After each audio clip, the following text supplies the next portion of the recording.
మొత్తానికి వచ్చాక గత 3 నెలల నుంచి పనులు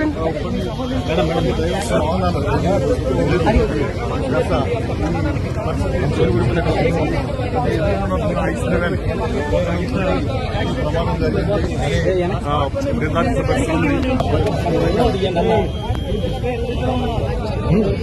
విధంగా పవన్ కళ్యాణ్ ముందు దగ్గరికి వచ్చి సంఘటన స్థలాలు చేస్తున్నారు.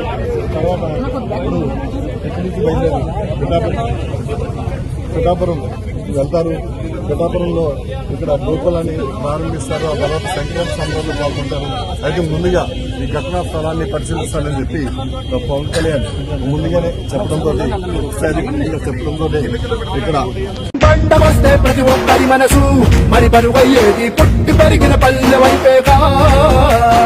అస్సలైన పండగ ఎప్పుడంటే ఆ పండ తల్లి కంటి నీరు తుడిచిన రోజేగా.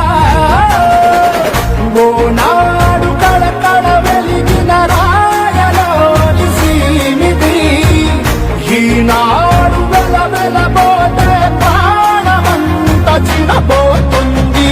వచ్చాడయ్యో నింగి సుక్కలతో పరుగెత్తింది భూమి. ఇచ్చాడయ్యో